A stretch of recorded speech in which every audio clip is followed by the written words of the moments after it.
नाम आप सभी ने सुने, अशोक वृक्ष प्रातिहारी है। कौन सा प्रातिहारी? अशोक वृक्ष। अशोक वृक्ष किसे कहते हैं? वैसे आप जानते हैं वनस्पति विज्ञान में वृक्षों की प्रजातियां बहुत हैं, उनमें एक अशोक जाति का भी वृक्ष है। आजकल घरों के सामने या ऑफिसों में या बिल्डिंगों में विशेष लगाए जाते हैं अशोक वृक्ष।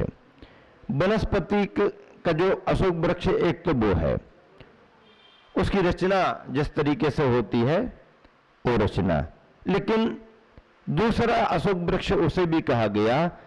तीर्थंकर भगवान ने ध्यान करते करते जिस वृक्ष के निकट या नीचे, किसी वृक्ष के नीचे बैठे हों, प्रकृति में रहते हैं, या किसी वृक्ष के निकट कहीं शिला पर खुले आसमान के नीचे बैठे हों और पास में कोई वृक्ष, आसपास तो वृक्ष रहते ही हैं, तो जिस वृक्ष के निकट या नीचे तीर्थंकर को ध्यान करते करते केवल ज्ञान प्राप्त हुआ, केवल ज्ञान प्राप्त हुआ, तो वह वृक्ष उनका अशोक वृक्ष माना जाता है। ऐसे 24 तीर्थंकरों के अशोक वृक्ष अलग अलग हैं, अलग अलग हैं। लेकिन दूसरा नियम क्या है? भले ही किसी भी तीर्थंकर को किसी वृक्ष के निकट या नीचे केवल ज्ञान हुआ हो, लेकिन समूह शरण में जब रचना होगी तो वह रचना वनस्पति के अनुसार जो अशोक वृक्ष है, डालियां, पत्तियां आदि आदि, उसके अनुसार ही रचना होगी। समूह शरण में रचना। और वह वनस्पति कायक नहीं होता, वो पृथ्वी कायक होता है। पृथ्वी कायक होता है, वनस्पति की तरह उसकी पत्तियां, आकार, प्रकार सब होता है। इस तरह से ये अष्ट प्रातिहारियों की चर्चा। पहला प्रातिहारी अशोक वृक्ष। पहला प्रातिहारी कौन सा है? अशोक वृक्ष प्रातिहारी। अब आदिनाथ भगवान को बट वृक्ष के नीचे केवल ज्ञान हुआ, तो आदिनाथ भगवान का अशोक वृक्ष बट वृक्ष है, लेकिन समूह शरण में रचना अशोक वृक्ष की ही होगी। महावीर भगवान का अशोक वृक्ष साल वृक्ष है, लेकिन समूह शरण में अशोक वृक्ष की ही रचना होगी वनस्पति के अनुसार। इस तरह से पहला प्रातिहारी अशोक वृक्ष। दूसरा सिंहासन, स्वर्ण सिंहासन होता है, मणिया जड़ी होती है, उस सिंहासन पर गंधकुटी में भगवान विराजमान होते हैं, लेकिन अधर्म में रहते हैं, स्पर्श नहीं करते हैं, ये विशेषता रहती है। सिंहासन 3 छत्र। कितने छत्र? 3 छत्र भगवान के सिर पर रहते हैं। ये तीनों छत्र भगवान के 3 लोक की प्रभुता को दर्शाते हैं। तीनों लोकों के आप परमेश्वर हैं, तीनों लोकों के आप प्रभु हैं, रक्षक हैं, ये 3 छत्र दर्शाते हैं। ऐसे 3 छत्र मंदिर में प्रतिमाओं के ऊपर लगाए जाते, नहीं है तो एक छत्र से भी काम चला लेते हैं। छत्र रक्षा का प्रतीक है।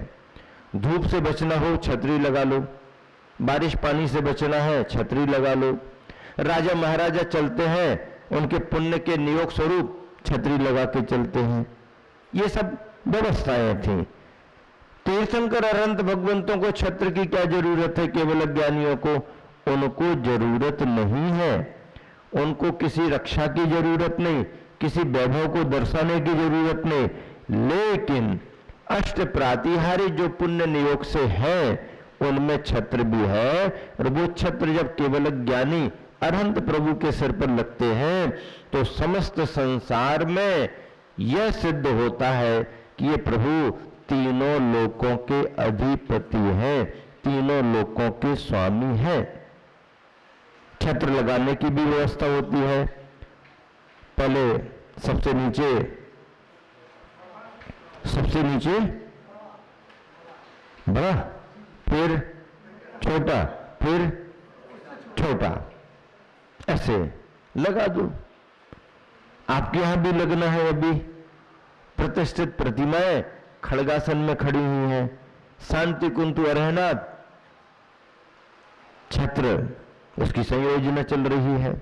प्रतिदिन अभिषेक शांति धारा के बाद उसी भाव से छत्र चवर स्मरण किया जाता है। भामंडल भामंडल, प्रभु के सिर के पीछे एक आभा वलय आता है, आभा वलय आता है, उसे भामंडल कहते हैं।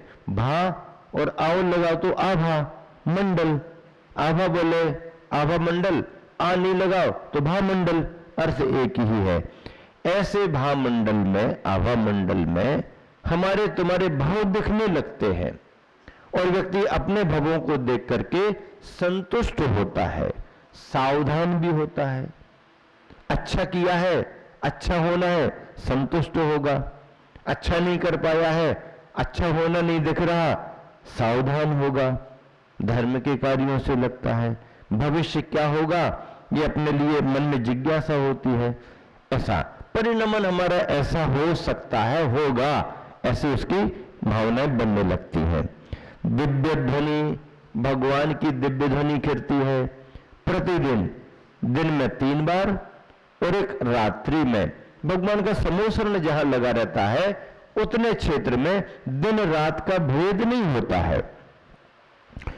भगवान के केवल ज्ञान का प्रकाश इतना मतलब प्रभावकारी होता है कि करोड़ों करोड़ों सूर्यों की भी आभा जितनी नहीं होगी उतनी आभा, उतनी कांति केवल ज्ञान के प्रकाश में होती है। लेकिन करोड़ों सूर्यों का प्रकाश रहेगा तो हीट भी उतनी बढ़ जाएगी नहीं। करोड़ों सूर्यों का प्रकाश तो रहेगा लेकिन करोड़ों चंद्रमा जैसी शांति, शीतलता आपको मिलेगी। ये समोसरण का, आभा मंडल का प्रभाव है। दिव्य ध्वनि 4 बार खिलती है, मध्य रात्रि और दिन में 3 बार। एक बार दिव्य ध्वनि 2 घंटा 24 मिनट, 3 मुहूर्त, एक मुहूर्त 48 मिनट का होता है। 1 मिनट कितने का होता है? 48 मिनट का। 4 तिरी 120 और फिर 8 तिरी 24, 120 और 24, 144 मिनट, 60 दूनी 120, 2 घंटे 24 मिनट। 2 घंटे 24 मिनट का एक पीरियड इतना बड़ा, सुनने वाले भी हाँ तैयार है, तैयार है, और समाप्त बंद होने के बाद भी बैठे रहते हैं, बाद भी बैठे रहते हैं, और सुनाए भगवान और सुनाए। बाद में फिर वहां पर आते होंगे कोई, चलो भैया अब खाली करो, फिर जब शुरू होगी तब आना, बैठे हो। कई लोग जो बिजनेस पर्पस से दिल्ली जाते हैं और ऐसी ट्रेन को देखते हैं जो शाम को यहां से चलती है और सुबह सुबह पहुंचती है, सोते हुए जाते, आराम से सो रहे। अब जब 7:30-8 बजे तक ट्रेन वहीं पर रखी है तो वो सफाई वाला आता है, भैया उठो, जाओ धंधा पानी करके फिर आ जाना शाम को। समोसरण में सफाई की जरूरत तो नहीं पड़ती है, लेकिन अब हो गया भगवान का प्रवचन, अब चलो बाद में फिर आगे बैठ जाना। ना भूख, ना प्यास, ना बाधा, ना परेशानी, ना कष्ट, ना दुकान की चिकल्लस, ना ये वो, ना खोलो ना बंद करो, कुछ नहीं। हाँ, एकदम समोसरण के समय धन धान्य की समृद्धि। धर्म ध्यान करने वाले धर्म करते हैं, नहीं करने वाले समोसरण में चले तो जाते हैं, पर कोई नाटकशाला में चला गया घूमने देखने के लिए, कोई किसी शाला में चला गया, कोई किसी शाला में चला गया। और कई तो ऐसे भी होते हैं, लिखा है कि जो एक बार वो भोजनशाला में गए तो निकल ही नहीं पाए, भूल गए सब। कोई नाटकशाला में गया, नाटकशाला पहले मिलती, परीक्षा होती है तुम्हारा मन भगवान के प्रति कितना है। बाहर आकर्षण मिलते हैं, फूल फुलवारी मिलेगी, नदी नाले मिलेंगे, झरने मिलेंगे, ये मिलेंगे वो मिलेंगे, और तुम रम गए तो रम गए। और यदि उनको देख करके नहीं प्रयोजन हमारा ये नहीं है, सीधे रास्ते से बंद कुटी तक पहुंच गए तो 12 सभाएं मिलेंगी, उपदेश मिलना शुरू हो जाएगा। समोसरण में जाते सभी हैं, लेकिन उद्देश्य की पूर्ति कम करके आ पाते हैं। इसलिए अपन को यह सावधानी रखना कि जिस उद्देश्य को लेकर के हम धर्म के क्षेत्र में आगे बढ़े हैं उसकी पूर्ति हमारी होना चाहिए।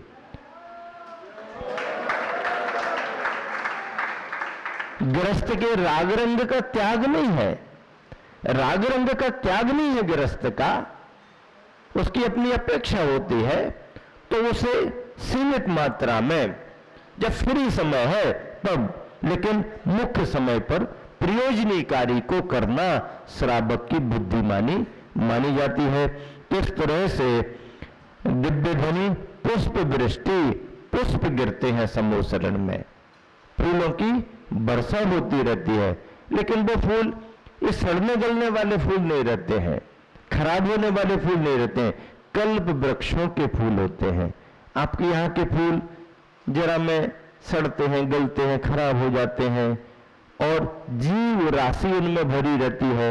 इन फूलों की बात नहीं कर रहे, स्वर्ग के कल्प वृक्षों के पुष्प, मंदार सुंदर नमेरु सुपारी जातो, हाँ, संतान कादि कुसुमोत्कर वृष्टि रुद्धा। भक्तामृत पढ़ा है कभी आपने? पढ़ने का भाव है, सीखना है क्या है? सीधी सुनी होगी, मुख से नहीं निकल पाएगा। एक बार यदि शुद्ध उच्चारण आपने कर लिया और उसका रस ले लिया तो आप देखो जोरदार आनंद आता है। और जब वेशभूषा में एकदम ड्रेस परिधान में, आज तुम पूछ रहे हैं, अभी तो 20 को हमारा एपिसोड पूरा होने वाला है, 20 को, लेकिन आपकी यदि मानसिक तैयारी रहेगी और आप चाहेंगे कि महाराज जी कोई बाधा नहीं, हमको धंधे पानी में भी कोई असुविधा नहीं, मंदिर आने में भी अब टाइम जम गया है, और आप थोड़ा सा जिसको जन्म जिंदगी से सुनते आ रहे हैं, भक्तामर भक्तामर भक्तामर, महाराज जी थोड़ा उसका रसपान कुछ मिल जाए, केवल 12-13 दिन, 12 दिन, 12 चौको 48, 15 3 48, हाँ, तो फिर देखो आप क्या वर्गनाएं निकलती हैं, क्या स्वर निकलते हैं, क्या उच्चारण निकलता है। नमोकार का मंत्र, मंत्र बहुत है, पर नमोकार के मंत्र की वर्गनाएं जो प्रभाव डालती हैं, शांति प्रदान करते हैं, महामंत्र है। 84 लाख मंत्र उसमें से निकले, महामंत्र नमोकार। सारे मंत्रों की पूर्ति उसमें होती है। स्तोत्र स्तुतियां बहुत है, श्रेष्ठतम है, सारी स्तुतियां भक्ति में श्रेष्ठतम है, लेकिन भक्तांबर ने जो अनुभव दिया है, श्वास श्वास में भक्तांबर जो सदा है, वो केवल भक्तांबर नहीं है, आचार्य प्रभु मानतुंग महाराज जी के उपसर्गकालीन प्राणों की साधना है। उपसर्गकालीन, उपसर्ग के समय में उन्होंने जो प्राणों से साधना की, जो भगवंतों को याद किया, अद्भुत, एक एक काव्य में, उसके एक एक मंत्र में, जहां कहीं भी पढ़ाते हैं और जो भी पढ़ते हैं सब भूल जाते हैं। ये तो बेस बनाया है, तत्व तो हमारा बेस होना चाहिए, जैन तत्व तो जीवन का हमारा बेस है, उसके लिए तैयार किया। अभी और अच्छे कुछ अध्याय आने वाले हैं, उसके बाद में यदि आप सब तैयार रहेंगे, इसी तरीके से तैयार रहेंगे, और ज्यादा अपने साथियों को जो थोड़े से अभी बारिश पानी में या थोड़े से धंधे की आकुलता में थोड़ी यहां वहां, उनको और प्रेरित करके, तो फिर आपको एक एक एक अच्छा यूनिक जानते ना आइटम, एक अच्छा अवसर आपको मिल सकता है। वो आपके ऊपर है, आपके ऊपर है। मैं तो केवल आपको बता सकता हूं कि ये आइटम मेरे पास है, लेना है, माल थोड़ा होता है और टनाटन होता है तो चिंता नहीं करना पड़ती। हाँ, चोखा है, सीमित है, बेचने की चिंता नहीं है। वो तो पता लगा लगा करके आते हैं, अभी तो शुरुआत है। हाँ, अभी तो अब देखो तो ऐसा एकदम बिल्कुल, यदि आपका मन है तो फिर देने वाला तो अपना माल लिए, माल अपना थोड़ी, भगवंतों का है, भगवंतों का है, इसलिए टनाटन है। हमारा तुम्हारा होता तो कुछ खराब भी हो सकता था, प्रोडक्शन हमारा तुम्हारा थोड़ा कमजोर भी हो सकता, लेकिन ये उत्पादन जो है ना, प्रोडक्शन है, ये तीर्थंकर भगवंतों का है, इसलिए टनाटन है। ऐसे इसका आनंद देखेंगे समय पर। आज दशमी है, आज सौभाग्य दशमी की तिथि है, कलश दशमी भी कहते हैं। कोई भी बात तिथि मुहूर्त पर और एक उपयुक्त स्थान पर बैठ करके की जाती है तो उसका अनुभव सबको होता है। समय पर, मुहूर्त पर, सारे कार्य अपन मुहूर्त पर करें। जितने कार्य अपन ने मुहूर्त से किए हैं उसका आनंद निराला है। रक्षाबंधन पर एकदम अलग हट करके काम होने वाला है। आप सोचोगे क्या होने वाला है?